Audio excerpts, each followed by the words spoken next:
Hey guys, so in case you're new to this this is a series where I rank and review every Disney animated movie, including ones that aren't featured as part of the Disney animated canon. And today we're talking about the Silver Age. Also, another thing I should mention is that in my last two videos, I talked about the films in release order and then ranked them at the end. And this time, I'm just going to be talking about them in my ranking order and then giving the combined ranking of Golden Age, Wartime Era, and Silver Age films at the end.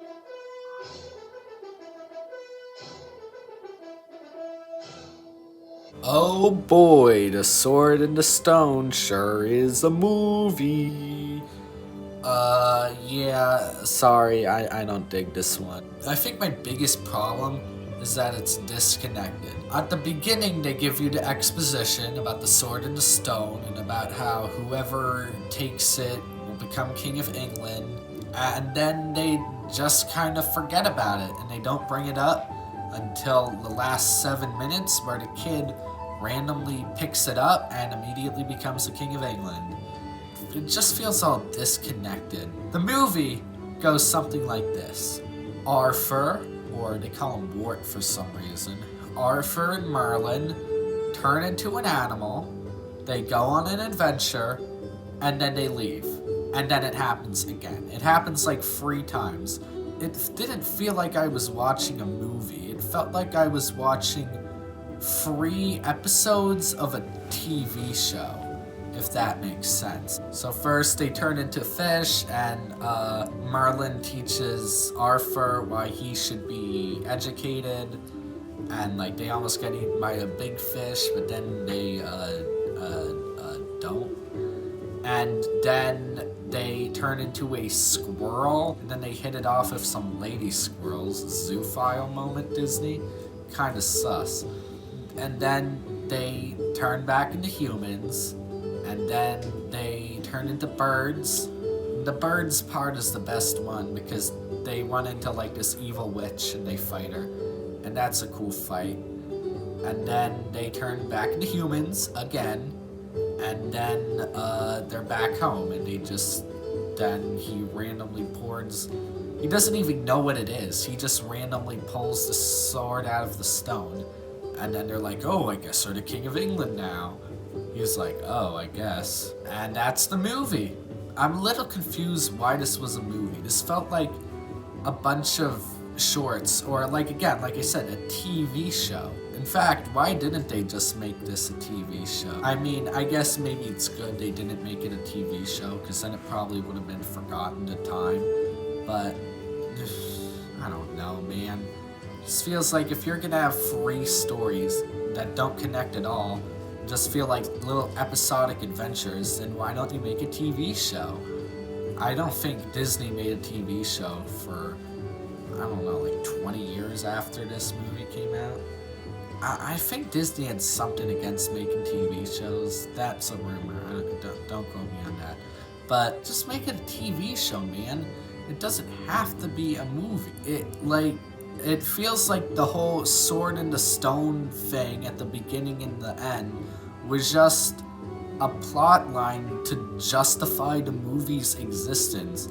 Like they do without some narrative closure. There wouldn't be like a reason for the movie to exist. Again, that's probably why it's called The Sword and the Stone, even though the sword and the stone is a non-factor in this movie. I don't know, man. I just thought it was whatever. Like, it's just like, really? Is this what we're gonna do? And right after 101 Dalmatians, like, come on. You can do better than this, Disney. Come on. Anyway, it's just weird. Whatever. Meh. I am not satisfied with The Sword and the Stone.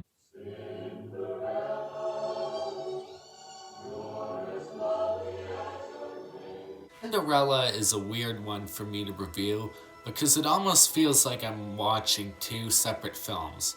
On the one hand, you got the first half about Cinderella, the maid who wants to go to the ball but can't, and that part is boring with a capital B. But on the other hand, you got a movie about these mice that are trying to help Cinderella from getting killed by her evil stepmother or whatever. And that part is actually pretty engaging. And that's what makes this movie so hard for me to review, because it just feels like two different films. First half of this movie, Cinderella is, sad, and it's basically just her singing about how much she doesn't like being abused and stuff. It's so boring.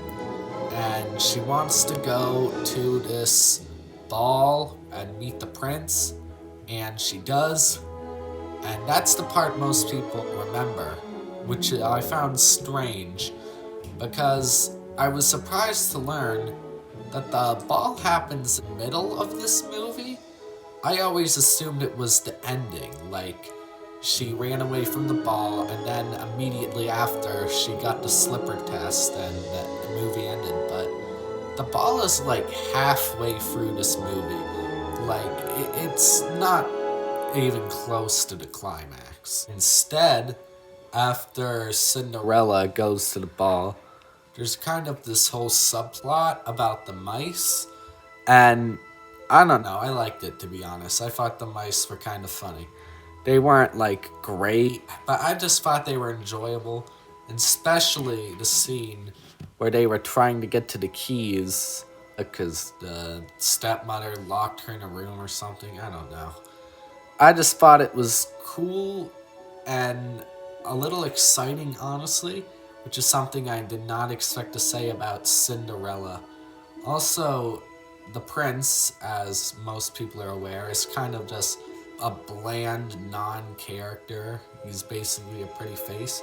But the king was actually pretty entertaining, which is weird because I bet you people didn't even know the king was in this movie. He's not that remembered, which is a shame. So yeah, Cinderella was fine.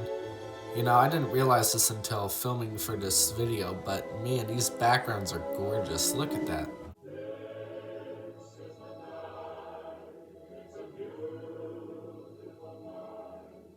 Lady and the Tramp is pretty cute, actually. I really liked the romance in this one. Normally, I don't like the romance plots in these things. I think they're kind of annoying and distract from the more interesting aspects of a lot of this movie. But I liked it this time, probably because it was the main focus, and also they developed the characters and their chemistry. If Cinderella really shined with the backgrounds, Lady and the Tramp excels at the character animation. These dogs are so expressive in the way that really only animation can portray. And of course, all the other characters in all these other movies have been expressive as well. They're just so good, these facial expressions and the body language. They constantly get the anatomy correct, and you can always tell what their mood is. Sometimes they're happy, sometimes they're sassy, sometimes they're menacing, honestly. There are a few scenes where the dogs are angry. It also sets up moods really well. The dating scenes are very romantic and wholesome. The scene in the pound is depressing, as it should be. And the fight scene against the rat is extremely tense. And the characters are made even better by the voice acting. These are some really likable voices. The voice acting is really great in this. I actually looked up the voice actors and what they did. And the woman who played Lady was a voice actress who was in several Disney products. But the guy who played Tramp, believe it or not, this is his only role in a movie. The only other thing was in this weird special effects documentary from the 90s. It looks edgy. It kind of looks like Mad God for some reason. Man, imagine being in Lady and the Tramp and Mad God. That's a weird resume. So yeah, Lady and the Tramp was a very cute romance. I am glad that this was better than I remembered from my childhood.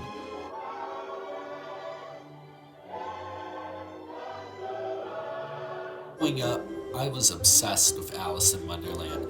And not just a Disney film, but the whole concept of it.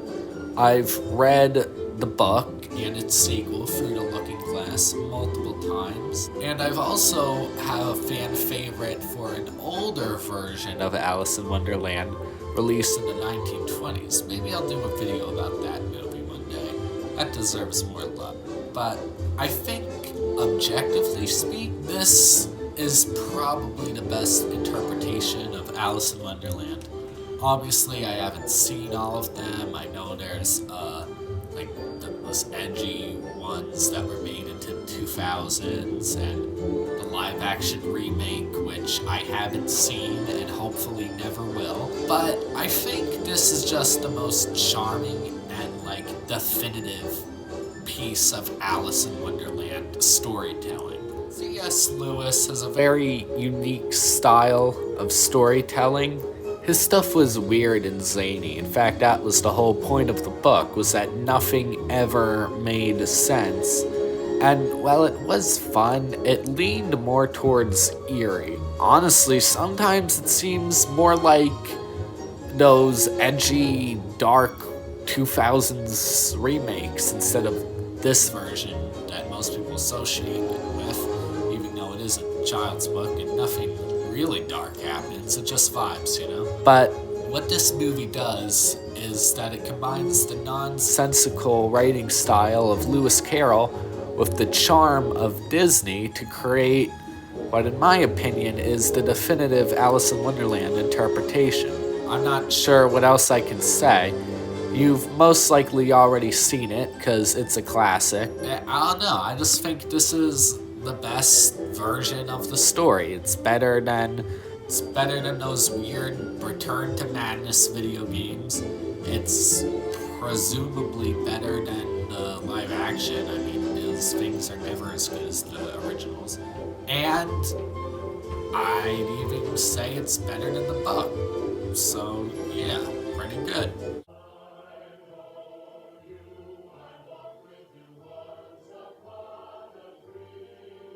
When I was a kid, I never really liked Sleeping Beauty. That was mainly because, you know, ew, it's a girl movie, yuck, girls suck. But now that I'm older, my opinions have changed on movies, not girls. Anyway, now that I can watch this movie with a more open mind, it's kinda cool. Don't get me wrong, the princess stuff is still as lame as you're either expecting it to be if you haven't seen it, or remember it being if you have seen it. You know, stupid romance with underdeveloped characters, like all these Disney princess movies. But, like, I think this movie got really screwed over by the marketing team that decided to lean into the girly aspects of the film. Because a lot of this movie is kind of cool and adventurous. So the main character of this film really isn't Sleeping Beauty. You know, Maleficent curses the princess, I already forget her name, whatever. And the fairies gotta protect her, because, you know, that's what they do. They were actually decent, likable characters. They weren't great.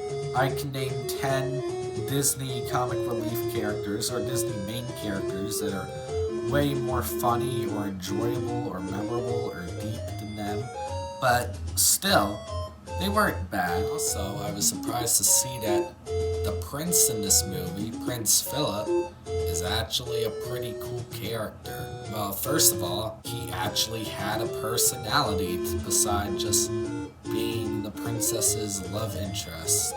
That's more than I can say for the prince in Snow White and Cinderella. I genuinely can't remember which one was named Prince Charming and which one is, I don't even remember the other guy's name. Prince Philip has more of a personality. He's kind of a goofy guy, you know, and he is a romantic. I mean, you kind of have to be in one of these movies, but he's kind of a goofy guy, and he likes to do things differently from the way the king says. I mean, there's a pretty funny joke in here where they go, "Come on, Dad, it is the 14th century." I thought that was pretty funny. Where I really got into this movie and Prince Philip and the overall concept as a whole was the end. Let me put it this way. Yeah, it's like a fairy tale, but it's less like, those stupid fairy tales about the princess who falls in love, and more like an epic adventure fairy tale about the prince who has to save the day. You know what it reminded me of the most, to be honest? Legend of Zelda. Specifically the classic NES games. I just got major Zelda vibes from this film's climax. The prince, the classic medieval setting, the prince saving the princess, the slightly annoying fairy companions. So much like Zelda, especially the concept art for the original games. In fact, I wonder if this was part of the inspiration for Zelda. I know that series was originally inspired by a couple of those classic Disney movies. A climax as cool and classic high fantasy as this could only really work with a cool villain. And Maleficent is an awesome villain. She reminds me of Zelda, like classic Ganon vibes back in the 80s, pretty really developed it. She's just evil and she loves it. I mean, come on. Imagine creating a 16-year-old plan to kill someone just because you weren't invited to a party. You gotta be next level petty to do something like that. And she embraces that, and it's so fun to watch. I can definitely see why they made that Maleficent movie a couple years back. She's just such a fun character to watch. In fact, I think the Silver Age has a lot of cool villains. We got Captain Hook, Maleficent, Cruella de Vil. Silver Age is really when they hit their stride with the villains, huh? Alright, so that's Sleeping Beauty. Cooler than you'll expect. It's not that much of a romance, but more an epic fantasy adventure that I got major Zelda vibes from. Okay, now I'm gonna go listen to my Zelda playlist.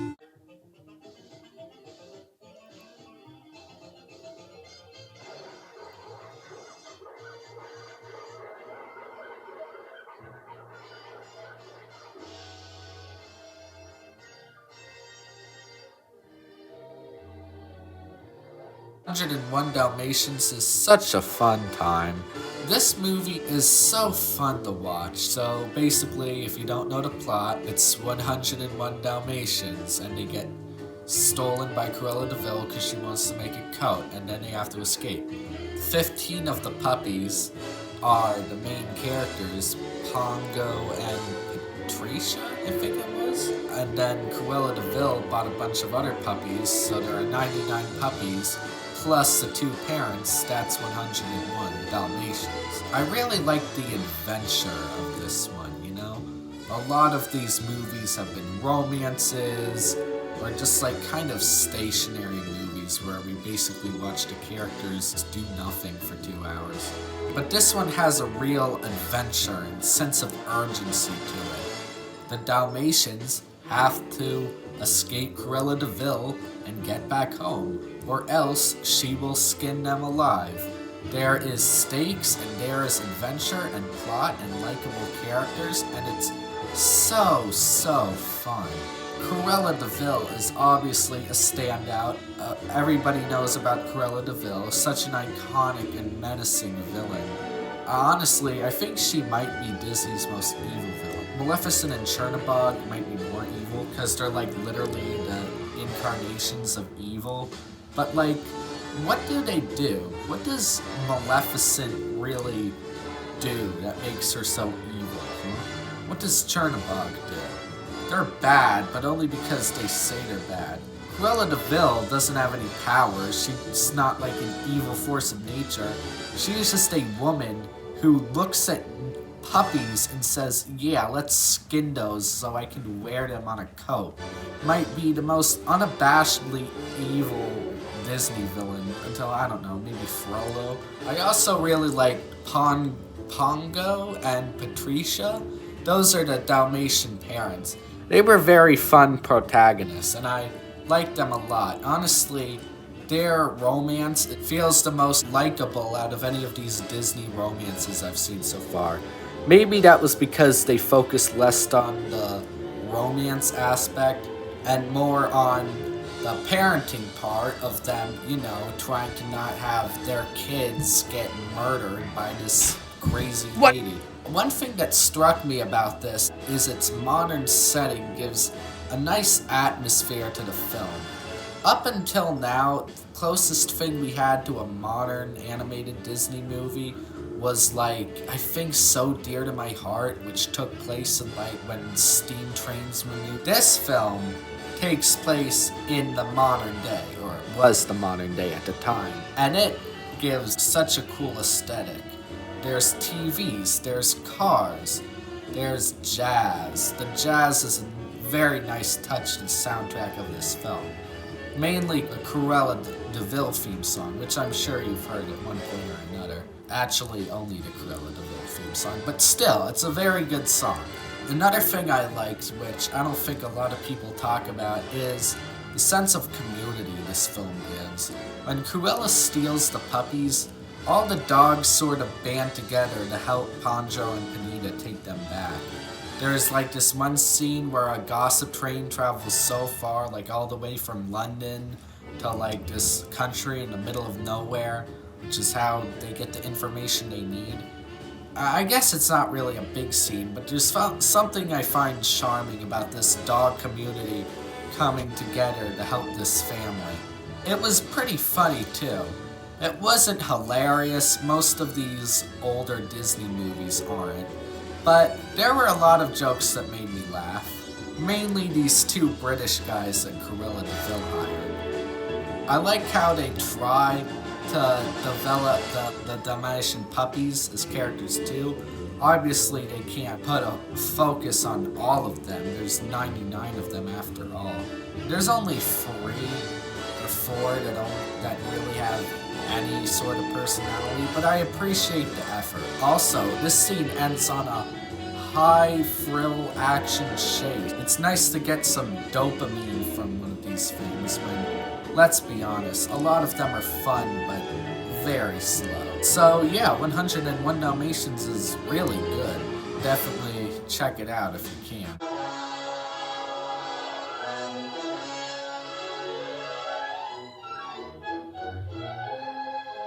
Not sure why I never got that into Peter Pan as a kid, because on this rewatch I realized that this movie is kind of great. This is probably the second best film on this total marathon, and it's about time you get some things that close the gap between Pinocchio and everything else. So I'm sure you know the story of Peter Pan. Peter takes all these kids to this land where they can never grow up, and they go on all these crazy adventures, and there's pirates, and they gotta fight the pirates, and it's a simple plot. Most of these earlier Disney movies were very simple, yet charming and fun. First off, one of the main things I liked about it that really surprised me is the action scenes. There are legitimate action scenes in this with fight choreography and exciting pacing, and what? This is a Disney Silver Age movie. Why are we getting fight scenes? And why do I like it so much? I don't know. I mean, I knew there were fight scenes, but I didn't remember them being this cool. The fight scenes between Pan and Captain Hook are really fun and energetic. It has a real bombastic energy to it. They're so entertaining and fun, but you know what else had me entertained? Captain Hook. You will not believe how funny Captain Hook is. How can a villain be this funny and yet menacing at the same time? Normally villains have to pick one or the other, because it's hard to be scared of a villain who you were laughing at a couple minutes earlier, but Captain Hook does it so well. Honestly, might be in my top 10 Disney villains, and that's even if we include the stuff from the TV shows like Bill Cipher. And his dialogue and chemistry with Peter Pan is so good. They're such great foils to each other. Peter Pan is a great hero. He's likable, he's energetic, he's always up to something. Such a great movie. I feel like such an idiot for not getting into this movie as a kid. This is great. This movie is great. What could possibly ruin it? Oh. Yeah, so there are Native Americans in this, and they are some of the most blatant, offensive stereotypes I have ever seen in a family film. Like, oh, how is this real?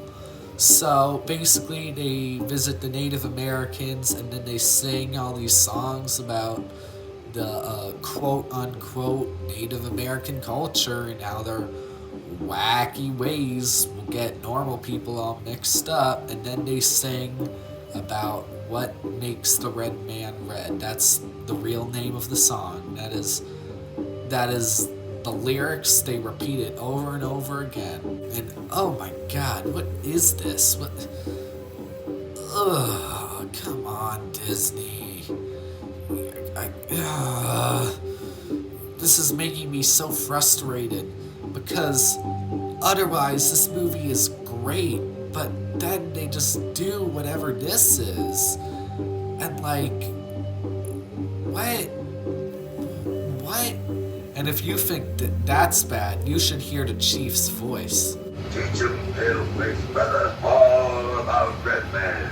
There's a scene of all the things where they talk about all the things they could hunt, and the Native Americans are listed in that sentence.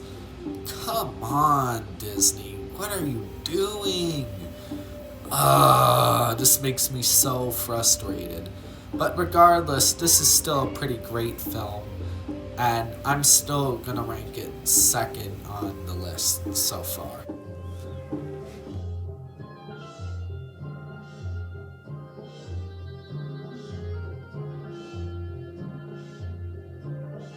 God, I love The Jungle Book. To be honest, even before this marathon, I knew that The Jungle Book was most likely gonna be at first place, and I'm happy to say I was completely right. This is just as amazing as I remember from my childhood. It was this and Lion King that made me the Disney head I am today. Such a great movie. This is when they really hit their stride with the sketchy art style found in 101 Dalmatians and Sword in the Stone. The characters look kind of sketchy, but they also retain a look that's akin to the Golden Age, while the backgrounds are completely painted, no sketchbook artwork in the backgrounds.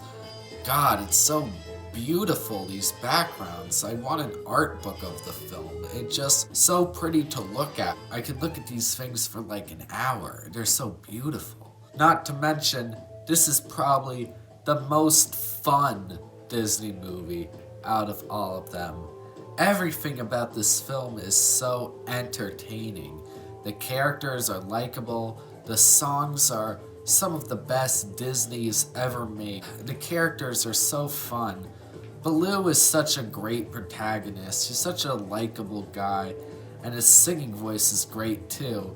Bagheera acts as a nice straight man to balance the gang out. Mowgli's a fine enough straight man, although he's mostly just a self-insert for us to react to Baloo and the others. And the songs. Oh, the songs. They're incredible. These are some of the best songs in any Disney movie.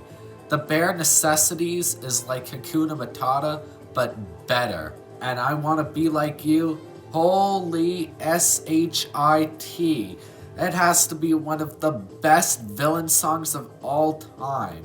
And the visuals can actually keep up with the upbeat music. I Want to Be Like You isn't just one of the greatest Disney tracks of all time, but it also progresses the story in a satisfying and very entertaining way.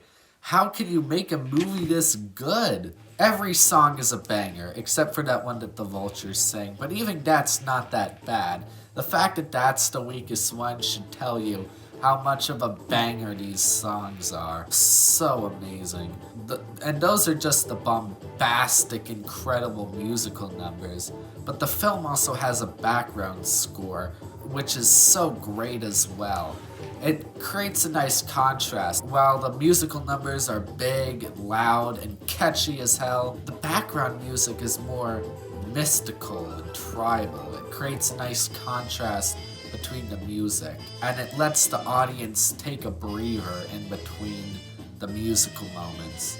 And the villains are so good. This takes a similar approach to Puss in Boots: The Last Wish, and where it has 3 villains filling 3 different roles. King Louie is the entertaining villain. He's just here to sing a fun musical number and have a good time, and sometimes you forget that he's even a villain because he's just that charismatic. And then there's Caw. He's more of the sneaky comic relief villain. He's great as well, and somehow manages to be both comedical and menacing at the same time. Kind of like someone who's weak but clever, if that makes sense. And then we have the main antagonist, Shere Khan, who fills a role similar to Death in Puss in Boots, the menacing villain who is approaching fastly and wants nothing more but to kill our hero. He's so menacing, and even though he's not in the film for that long, he makes his impact known.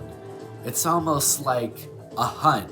Like as the movie progresses, you can feel his presence getting closer and closer, slowly advancing into killing Mowgli. It's so good. Oh, and especially his intro where he cuts in that song, and one of the best baritone notes in this entire Disney lineup. I love how it ends with them splitting up too. Such a bittersweet and mature ending to such a great movie. It honestly reminds me of Amphibia or something. The more I talk about this, the better I realize it is. I don't know what to tell you, man. I love The Jungle Book. I loved it as a kid, and I love it now. What an incredible movie. If you're gonna check out any movie from the Disney Silver Age, make sure it's The Jungle Book. So yeah, that's the Silver Age of Disney. I gotta say, this era was pretty consistent. The only kind of bad one would be The Sword of the Stone. That was definitely the low point of the era, but even that's not as bad as some of the things in the golden and wartime eras. Anyway, here's my ranking of Silver, Wartime Era, and Golden Age movies combined. Worst to best. Bambi, Fantasia, Saldios Amigos, Melody Time, Victory Through Air Power, Fun and Fancy Free, Snow White and the Seven Dwarfs, Make Mine Music, The Sword and the Stone, Song of the South, Cinderella, So Dear to My Heart, The Reluctant Dragon, Ichabod and Mr. Toad, Lady and the Tramp, Dumbo, The Three Calaberos, Alice in Wonderland, Sleeping Beauty, 101 Dalmatians, Peter Pan, The Jungle Book, and still at number 1, Pinocchio. Anyway, The Jungle Book marked an important milestone in the company's history, as it was the last Disney film that Walt Disney worked on before his death. And while the work he did on these films is pretty over exaggerated, he still was a big factor in the success of these movies. And without him, Disney kind of lost the magic spark that went into some of these earlier films. From 1970 to 1988, Disney films just failed to gain a cultural impact, except one. This era in Disney history is referred to as the Disney Dark Age, which is what we'll be covering in the next part of this series.